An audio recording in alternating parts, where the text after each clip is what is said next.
Hello and welcome back to my Daily News X, where we're diving into what's becoming a real daily struggle for millions of Americans. Affordability across groceries, car payments, health insurance, rent, and even mortgage. So if you're hearing this, my friend, you might be feeling the squeeze as we speak. But let me tell you something, you're not alone. So we lay down what's going on with the government, what they actually are doing or not doing. What happens if nothing changes very soon, and who's getting hit the hardest with this economic uncertainty? So let's get into this so we can understand better the situation and what's happening to a lot of American families. But first of all, what's the affordability problem right now as we speak? But right now, many households are juggling and struggling with higher costs in multiple areas. I'm talking about groceries, housing, insurance, car payments.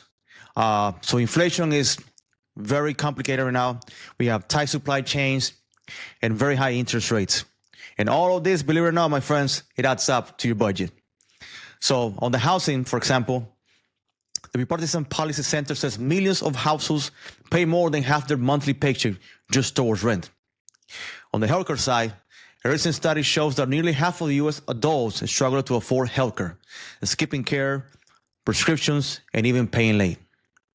Now, for the groceries and cost of living, reports show that the consumer sentiment is hitting multi-year lows. Many are concerned about basics like food, and high costs are making everyday's budget even harder for a lot of people. Let's put it simply this way. For a lot of people, there are more bills than room for the budget. It's taking almost 3/4 of the paycheck. So you have basically almost nothing left to spend on yourself or your family or go to the park. Now, what's the movement or what is actually the government or this Trump administration doing actually to help people as we speak? There are several policy efforts underway. Some are targeted and some are still pending. But here's the breakdown. When it comes to housing, rent, or mortgage, the Bipartisan Policy Center outlines the American Housing Act of 2025, a proposed package to increase housing supply, preserve affordable rental homes, and help families access housing. The U.S. Chamber of Commerce reports that the U.S. is short about 4.7 million homes. That's a lot of houses, guys. So driving up costs for both renters and even buyers. For the health insurance program, there's a push by the U.S. House of Representatives, Democrats, to extend the premium tax credits, subsidies under the Affordable Care Act, also known as AKA Obamacare. That's for tens of millions of Americans, by the way. Without the extension of subsidies, insurance premiums could jump sharply. So we're talking about almost 4 million people that are at risk of dropping coverage if costs spike. Yes, that's what's happening. Now, let's talk about groceries and cost of living.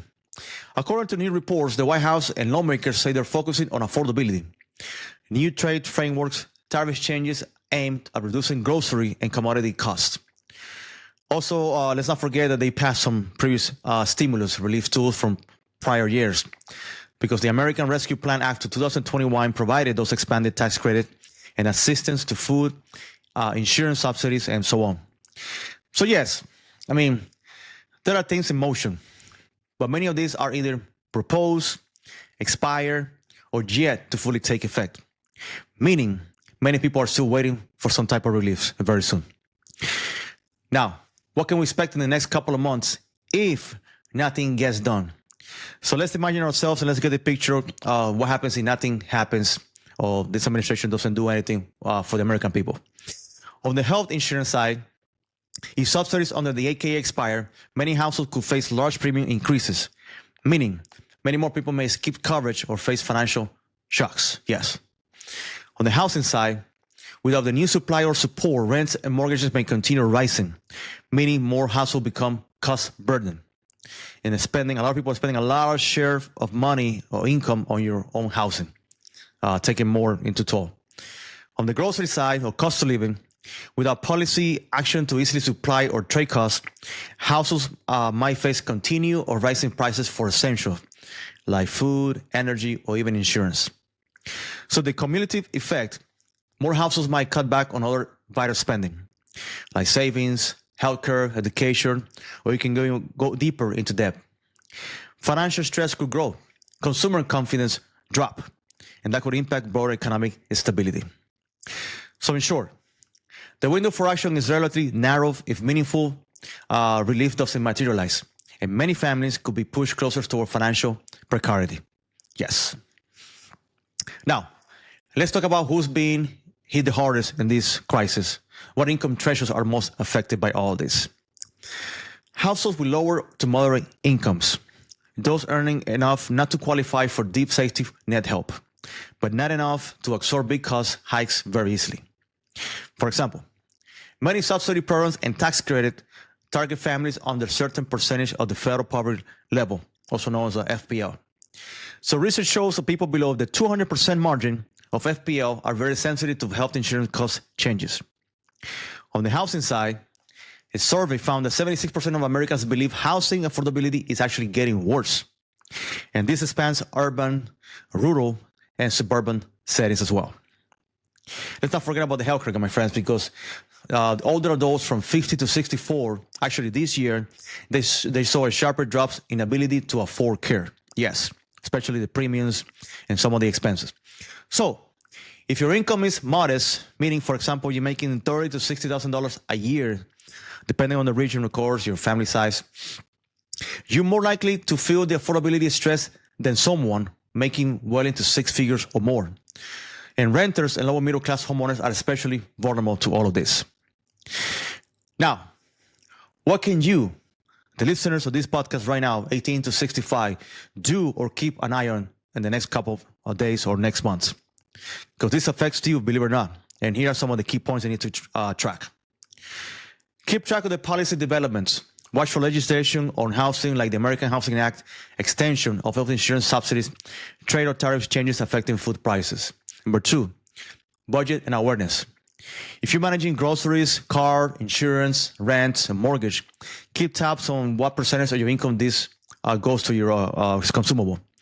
And if you're spending 30 to 50% on essentials, you're in a vulnerable spot. Leverage and eligibility.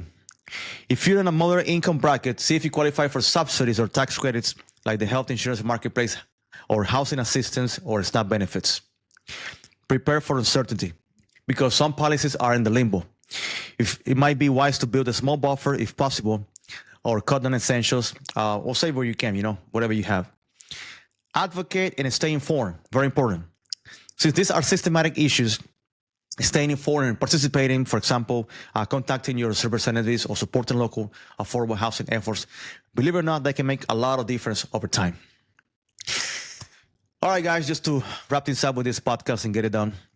So yes, millions of Americans are feeling the affordability squeeze, whether for groceries, housings, or car payments, or healthcare.